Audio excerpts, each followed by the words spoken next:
네, CBS 라디오 박정희 판승부 함께하고 계시죠. 김정은 북한 국무위원장이 오늘 연해주 하산역에 도착했다고 하죠. 푸틴 러시아 대통령과의 정상회담을 앞두고 있어서 전 세계에 이목이 집중되고 있고 우리 정부 역시 관심을 갖고 있습니다. 어떤 의제들이 논의될지 한반도는 어떤 영향을 미치게 될지 짚어보겠습니다. 김준영 전 국립외교원장을 모셨습니다. 교수님 어서 오십시오. 네, 안녕하십니까. 네, 진 교수님과 김 수장님 인사 나누시고.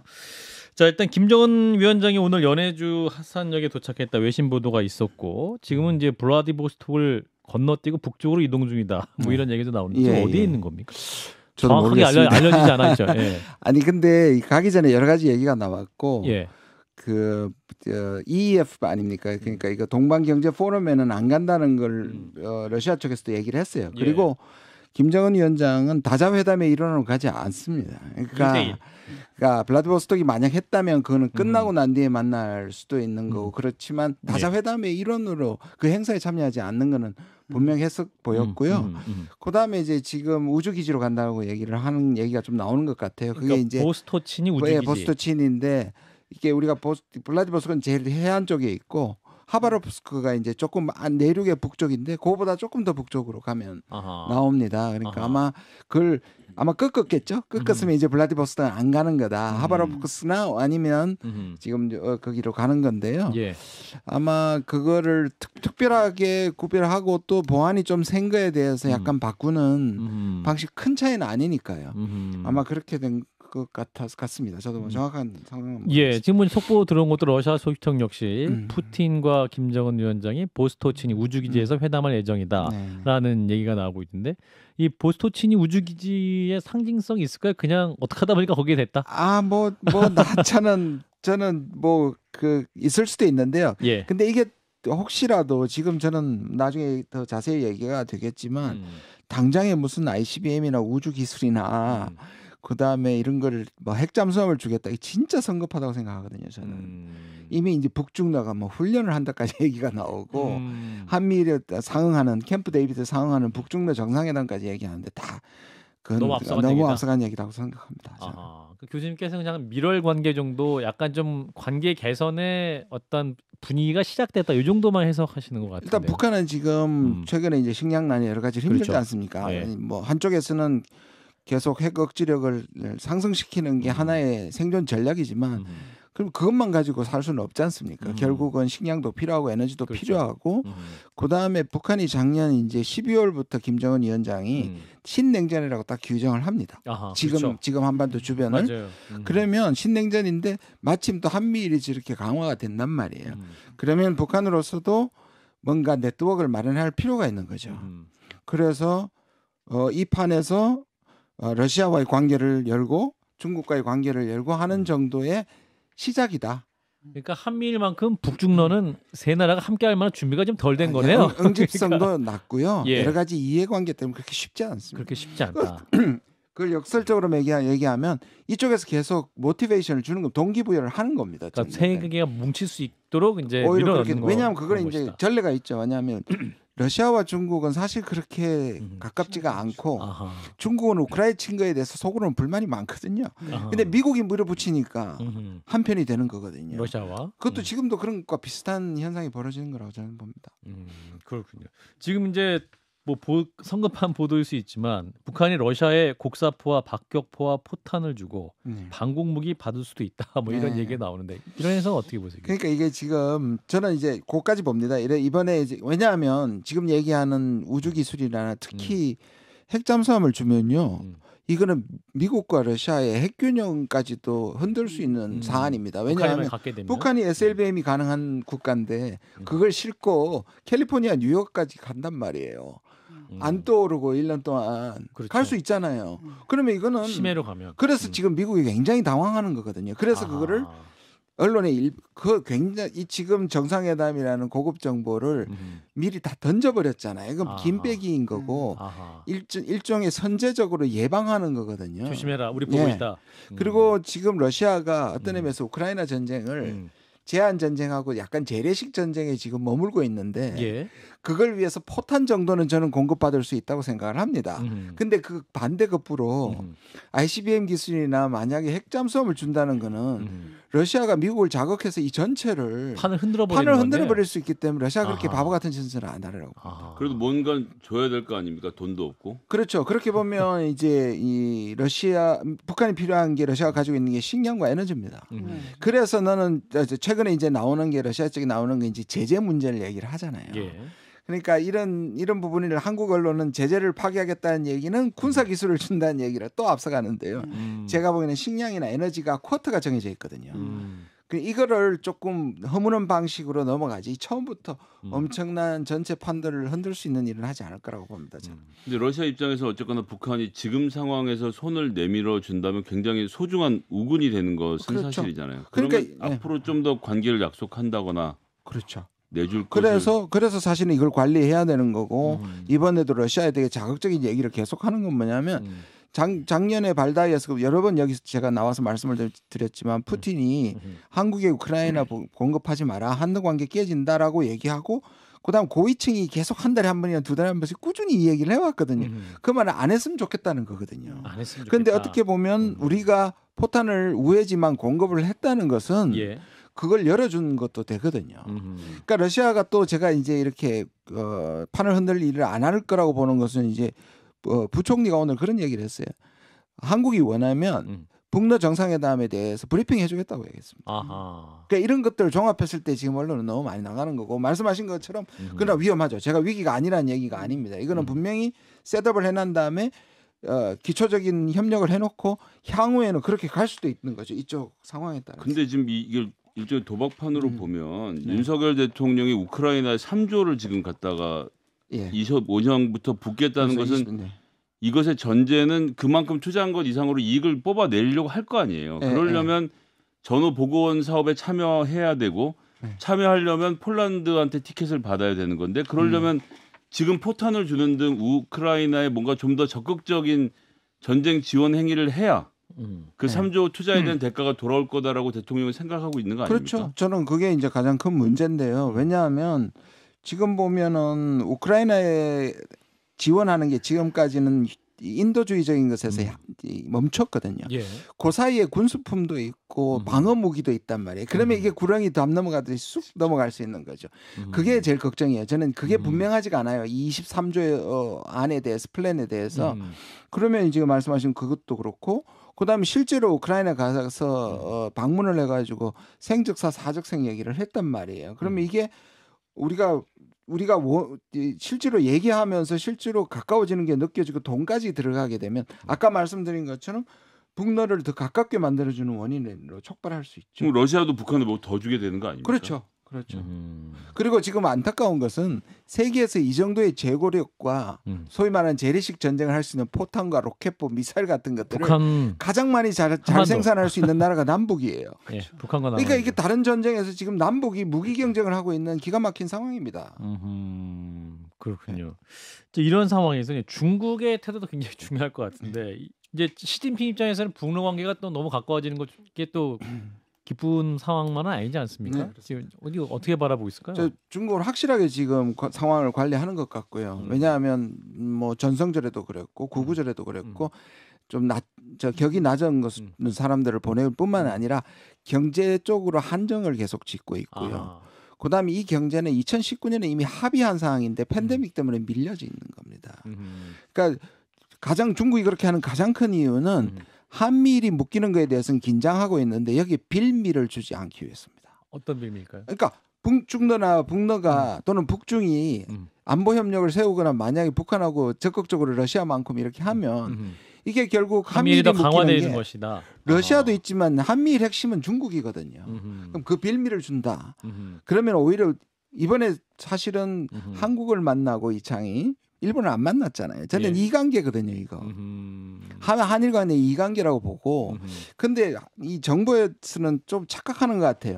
뭐냐면 우리가 세게 나가니까 중국이 숙이고 들어온다. 이게 저게 계속 들어오던 얘기거든요. 윤석열 정부에서 중국 관계를 왜 자꾸 저렇게 내버려두냐 했을 때 기본은 한미일이 강하고 특히 한미가 강하면 중국이 숙이고 들어올 거라고 생각한 건데요. 지금 착시입니다. 착시입니다. 중국 절대로 그렇지 않습니다. 지금 이번에도 실제로 시진핑이 아니고요. 그다음에 한국이 대만 문제에 대해서 아직도 미국은 대만 독립을 지지하지 않는다는 말을 해서 일정 정도 해소가 됐는데 예. 한국은 그 얘기 아직 안 하고 있거든요. 그러나 오히려 아까 말씀드린 것 때문에 중국은 아주 여러 가지 방법으로 지금 현상 유지를 하면서 외교적 여러 수단을 통해서 아까 말한 한일 이관계라든지 또 우리는 우리에게 오히려 단체 관광을 허용한다든지 이런 방식으로 하는 건데 여전히 한국이 제일 약한 고리거든요. 근데 한국이 이게 세게 나가면 선을 넘으면 그다음엔 돌변할 수 있고요. 또 돌변 안 한 척하고도 한국한테 줄 수 있는 경고는 여러 가지가 있습니다. 최근에 나온 요소수 같은 거거든요. 그러니까 요소수는 한국을 때리는 게 아닌데 중국에서 잠궈버리면 결과적으로 이건 우리한테 제재가 되는 거거든요. 그러니까 그런 방식이 얼마나 많이 남아 있는데 그런 착신 좀 안 했으면 좋겠다는 생각을 합니다. 교수님이 또 이제 이런 말씀하셨어요. 한중 관계 없는 한미일 공조 강화는 의미 없다라는 말씀하셨는데 어떤 의미일까요? 한중 관계를 유지하면서 한미일이 있는 것이다. 그렇죠. 그래야지 이게 지금 중국이 얘기하고 있는 것은 뭐냐면 우리가 이제 중국하고 착각하고 프레임이 있는 게 뭐냐면 우리가 중국 쪽으로 가거나 적어도 중립을 잡아주는 걸 중국이 원한다고 생각하지만 그렇지 않습니다. 중국은 철저하게 한미 동맹 한국이 미국과 가깝다는 걸 압니다. 안다. 그러나 특수한 부분에서 한국이 적어도 자율성을 가지는 것에 대한 주문을 하거든요. 그걸 이번에도 표시를 했습니다. 지난번에 왕위도 그렇게 했고 그건 전략적 자주성이라고 이렇게 표현을 하더라고요. 중국에서. 그러니까 이 중국에서 나오는 얘기가 하루에 3번 만났다는 것을 자랑하는 한국의 정상이 뭐냐? 미국하고. 아니 들어갈 때 만나치고 밥 먹을 때 옆에 앉았고 나올 때 만나는 게 그거를 자랑하고 그걸 영광이라고 얘기하는 한국의 대통령이 뭐냐? 이게 도대체 중국에서 그런 반응이 나오거든요. 그러니까 뭐냐면 이미 디폴트가 미국이 보는 한국의 디폴트는 중립이거나 친중이 아니에요. 그러니까 우리는 어떤 의미에서 그걸 거꾸로 해석하면 우리는 행동하기 쉬워요. 중국의 예를 들어서 대만은 독립을 지지한다든지 대만에서 분쟁이 됐을 때 한국은 안 들어간다. 요 정도만 얘기를 해줘서 또 중국은 상당히 한국하고 가까워질 거거든요. 왜냐하면 지금 중국이 소외되고 몰리고 있는데 구태 한국하고 관계를 깨지 않을 거라는 거죠. 그러니까 우리가 어떤 그 관계 속에서 전략적 자율성이 있는 공간을 보여주면 중국이 충분히 우리에게 가까이 올 수 있고 함께 만들어갈 수 있는 공간이 있다라는 말씀이네요. 그렇죠. 근데 지금 보면은 요즘에 이제 국제 정치에서 새로운 단어가 하나 있습니다. 미들 파워 많이 들으셨죠? 미들 파워. 미들 파워인데 미들 파워는 과거에는 그게 사이즈나 중요성을 얘기했는데 그게 아니라 중간에 있는 국가들. 위치적으로 미중 사이에서 중간에 있는 국가들이 떠오릅니다. 그러니까 사우디, 인도 그렇지 않습니까? 심지어 이스라엘 이런 국가들이 오히려 미들 파워다. 한국이 지금 진영을 선택할 때가 아니라 이들 미들 파워와 같이 움직여야 되는 거죠, 사실은. 그런 의미에서 저는 또 궁금한 게 이제 미국이 이번에 바이든 대통령이 베트남하고 사이를 굉장히 좁히면서 전략적 동반자 관계도 격상하고 그래서 중국의 뒤통수를 지금 가볍게 하고 있는 중으로 보이는데 한국과도 그렇고. 이게 바이든이라는 대통령이 다음번 대선에서 한 번 더 승리하기 위해서 지금 극적으로 긴장 관계를 만들어 가는 건가요? 아니면 미국 자체가 실제로 중국과는 완전히 결별, 디커플링 뭐가 됐든 할 생각으로 과감하게 움직이는 걸로 봐야 될까요? 두 가지 다 갖고 싶습니다. 강경과 온건을 필요한 대로 왔다 간다 합니다. 바이든이 블링컨을 보내가지고 좀 일종의 화해 제스처를 했지 않습니까? 그 다음 날 독재자라고 불렀단 말이에요. 그러니까 미국은 이 대선 가도에서 중국 때리기가 효과가 있을 때가 있고 중국을 때려서 미국의 손해가 될 때는 손을 잡는 형태를. 그러니까 미국도 옵션을 2개나 다 갖고 있단 말이에요. 그런데 이제 우리가 과연 그런 옵션을 계속 추구하느냐의 문제고 또 아세안에 대해서도 저는 착시가 있다고 봐요. 이번에 모양은 참 좋습니다. 중국하고도 51분 얘기하고 시진핑이 아니라서 아쉽지만 그다음에 아세안하고도 지금 다변화를 하는 거. 제가 평소에 얘기하는 다변화의 모습을 보였어요. 계속 미일만 하다가. 그런데 여기도 좀 착시가 있어요. 제가 자세히 살펴보면 지난 정부에서는 아세안의 입장에서 미중을 바라봤어요. 그러니까 아세안이 미중 사이에서 친중이 있을 거고 친미가 있을 거 아닙니까? 그들도 중국을 두려워하면서도 중국을 빠져나올 수 없는 게 존재한단 말이에요. 그걸 한국과 연대해서 하는 거였거든요. 그런데 지금은 미국의 입장에서 지금 아세안을 압박하고 있습니다. 이게 그러니까 북한 문제, 그다음에 이런 현상 변경의 문제에 대해서 안보 협력을 해야 된다. 인도태평양에 제대로 들어와라. 오히려 저는 사신을 보는 것 같아요. 사신? 미국의 사신 같아요. 우리가 미국의 뜻을 전하는. 근데 실제로 미국이 아세안에 대해서 불만이 많았거든요. 인도태평양에 적극적으로 안 들어오는 거에 대해서. 한국이 그 역할을 맡았다는 느낌이 좀 있습니다. 그렇군요. 그래서 지난번에 한미일 캠프 데이비드 이후에 미국의 행동대장 역할을 우리가 하고 있는 것이 아니냐 이런 해석도 하고 계신 것이죠. 지금 말씀드린 것은 바로 그런 겁니다. 근데 이 정부는 일단 한미일이 일단락됐다고 보는 건 맞는 것 같습니다. 그런데 이제 그 이후에 잘해야 되는데 이 모습이 여전히 이 한미일 관계를 중심으로 하는 출발점이기 때문에 다시 이런 문제는 다시 불거질 수 있기 때문입니다. 그래서 그걸 우려하는 겁니다. 그렇군요. 다시 이제 북한 얘기로 좀 돌아가서 김정은 위원장이 그러면 지금 가장 원하는 그림은 뭔가요? 러시아에 가서 본인이 원하는 최대치를 얻고자 하는 건 뭘까요? 저는 지금? 이게 구도를 만들어내는 거라고 봐요. 구도로 그러니까 이게 필요할 때 쓸 수 있고 아마 지금 자기도 알 거예요. 이 정도를 러시아가 갑자기 줄 수는 없을 거라고 생각이 드는데 그러니까 우리가 어떤 의미에서 북한의 전략적 가치를 우리가 올려준 거예요. 북한은 지금 전략적 가치가 엄청 올라가 있는 겁니다. 그렇잖아요. 한미를 만들므로써 중국과 러시아는 북한의 전략적 가치를 다시 보게 된 것이고 심지어 그것이 진영화되면서 오히려 유엔이 북한한테 하는 제재는 안 먹히고 미국이 독자 제재 몇 단계 몇 사람 더 정한다고 해서 북한이 움직일 건 하나도 없거든요. 그렇게 보면 결국 북한의 제재에 대북 제재에 가장 효과가 있는 건 결국 러시아와 중국인데 미중 관계 미러 관계가 나쁘면 대북 제재는 힘을 발휘 못 하잖아요. 지금 심지어 이제 러시아에서는 제재에 대해서 뭐 북한에 대해서 처음에는 그러겠죠. 이거는 인도적 지원이라고 얘기할 것이고 그다음에 이 가지고 있는 에너지라든지 식량 같은 거는 저는 얼마든지 줄 수 있다고 봅니다. 그게 시작이 되겠죠.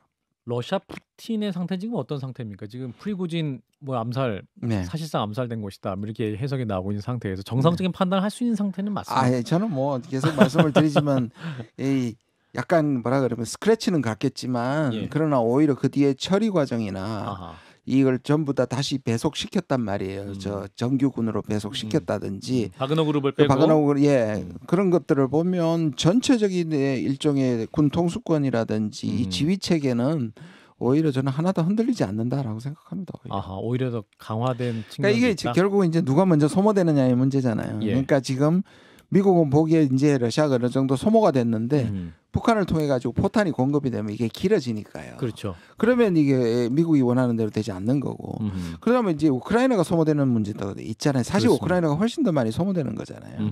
지난번에도 말씀을 드렸지만 지금 계속 이 동부 전선에 거의 삼중망을 하면서 수성에 들어갔기 때문에 이 부분에서 미국이 전쟁을 확전시키는 그런 방식의 지원이 없이는 저는 전쟁은 계속 소모전으로 갈 거기 때문에 전쟁 와중에 또 우크라이나는 젤렌스키가 국방부 장관도 교체하는 그 강수를 뒀는데 그 와중에 그 국방부 장관은 무슨 무기를 가지고 이상한 비리를 뇌물 부패가 되게 심해요. 러시아 못지않게 우크라이나가 부패가 너무 심해요. 예를 들면 이런 겁니다. 다 주는데 사용할 수 없는 무기도 존재할 거 아닙니까? 그 인력도 없으니까. 근데 이거는 군사력도 지금 없으니까. 이 전쟁이 함께 된 블랙마켓이 굉장히 활성화돼 있거든요. 그러니까 북한 무기를 발견한 것도 뭐냐면 직접 계약은 없었고요. 그 블랙마켓에서 흘러갔을 거예요. 왜냐하면 미국도 계속 뭐라고 그러냐면 이때까지 미국이 뭐라 했냐면 이미 계약된 것처럼 얘기해놓고 이번에는 계약하지 말라는 거잖아요. 북한하고 러시아. 미국이 오히려 지금까지 과장했던 거잖아요. 그렇게 보면 쓰지 못하는 걸 내다 팔면 얼마나 비싸겠습니까? 그러니까 그런 상황이 마련돼 있고 막 몰려드는 것들을 실제로 젤렌스키에 대한 부정부패 의심도 굉장히 커지고 있습니다. 젤렌스키 자체에 대한. 그렇군요. 뭐 사실은 확인해야 되지만 그런 루머도 굉장히 많습니다. 네, 지금 굉장히 러시아 우크라이나 전쟁은 장기화될 수 있는 그런 흐름도 많이 보이고 있는 그런 상태인 것 같네요. 자, 이제 윤석열 대통령의 이제 외교 정책 부분도 짧게 짚고 이제 오늘 마무리하면 좋을 것 같은데, 아까 저희가 한일중 표현 이 얘기 잠깐 일부에서 했었는데 교수님이 이러한 표현이 나오는 거에서 어떻게 판단하세요? 한중일, 한일중 이게 유효한 논쟁인가요? 저는 대통령께서 계속 말을 바꾸시는 게 뭐냐면 처음에는 민생 실용을 얘기하시다가 그다음에 이제 가치를 얘기하시다가 이제 이념. 본심이 나왔거든요. 이념이거든요. 저는 처음부터 이념 외교라고 생각을 가치 외교가 아니었다. 그러니까요. 그다음에 한미일이 묶이는 게 지금까지는 북한 때문이라고 말씀을 하셨다가 캠프 데이비드에서 뭐라 그랬습니까? 이건 한반도를 넘어서 인도 태평양과 세계를 향한 거라고 얘기를 했단 말이에요. 예. 그러면 이걸 합치면 저는 그 단어는 그렇게 바꾸고 싶은 거예요. 그리고 누군가 그걸 바꿔야 된다고 생각하는 거고, 그거는 저는 일본에게 보내는 신호라고 생각합니다. 아, 일본에게 보내는 신호다? 왜냐하면 제가 오카쿠라 텐신이라는 극우익의 신대동아 공영권을 얘기하는 사람들을 개요대학에서 얘기했단 말이에요. 예.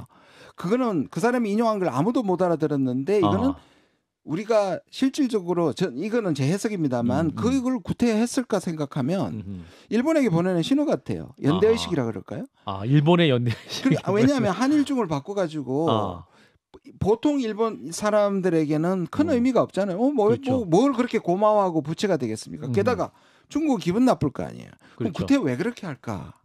저는 지금 한국과 일본과 미국의 전략을 꾸미는 사람들이 대체적으로 성향과 철학과 세계관이 비슷하다 그러거든요.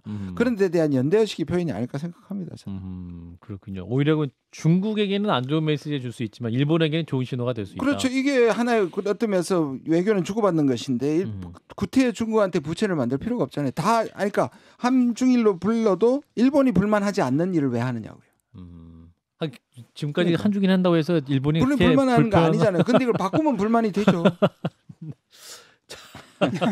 자, 이런 상황에서 우리의 외교 이념은 네오콘이다 이런 해석도 있습니다. 교수님도 동의하십니까? 제가 아까 말씀드린 직접 말씀하시니까 그런데 지금 미국은 바이든 정부가 중국 때문에 거의 전략적 강박증에 빠졌다고 얘기하거든요. 실제로는 민주당이 네오콘이 아니잖아요. 그런데 대중 전략이나 아시아 전략은 네오콘들이 지금 주도하고 있는 것으로 보입니다.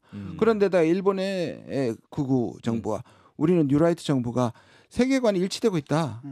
라고 생각합니다. 이미 뉴라이트 정부라고 지금 외교 안보 전 잘은 모르겠습니다만 외교 안보는 그렇게 보입니다. 저는. 외교 안보 이미 뉴라이트가 됐다. 네, 저는 그렇게 보입니다. 그렇군요. 자, 진 교수님, 김 소장님 마지막 질문 주세요. 이렇게 한미일이 극단적으로 뭉치는 경우에 우리가 볼 수 있는 가장 큰 손해가 뭔지를 경고를 좀 해주실 수 있겠습니까? 왜냐하면 이렇게 얘기하거든요. 우크라이나 전쟁이 끝나면 이 세계는 알라카르테가 된다 그러거든요. 알라카르테가 뭐냐면 단품 음식이잖아요. 세트 메뉴가 안 될 거다. 이 말이냐면 전부 다 각자 도생으로 갈 것이고 아까 미들파워로 갈 거라고 얘기했잖아요. 근데 우리만 그렇게 되면 신냉전이 아닌데 우리만 신냉전으로 군사 경쟁을 하면서 여기가 시험대가 되고 희생양이 될 수 있죠. 다른 데는 지금 다 각자 도생을 하고 있고 브릭스니 뭐 글로벌 사우스가 오히려 아프리카조차도 양쪽을 이용해서 지금 이익을 받고 있는데 우리는 무슨 이익을 받는지 따져보면 지금 이익 받는 게 없어요. 미국이나 일본으로부터 받는 게 뭐가 있어요? 이념이나 뭐 심리적 안정, 한미동맹, 가치, 근본, 이념 이거 외에 뭐가 있습니까? 그렇군요. 지난 한미일 정상회담에서도 우리가 얻은 건 크게 없었다 이렇게 평가가 있었는데 사실 일본은 한국 빼고도 갈 생각이 있었습니다. 아베는 왜냐하면 한국한테 양보하기 싫으니까. 근데 미국이 대신 양보시켜줬잖아요. 그러면 일본 앞에 방패가 적어도 한국이란 방패가 생기니까요. 이게 일본한테 얻은 게 많죠. 미국은 70년 외교의 꿈을 이룬 거고 우리는 뭐가 있어요? 사실 중국하고 러시아라는 대적 관계를 더 얻어서 훨씬 더 불안해진 거잖아요. 네, 일단 오늘 여기까지 말씀 듣겠습니다. 김준영 전 국립외교원장님 고맙습니다. 네, 고맙습니다. 좋아요, 구독, 알림 설정.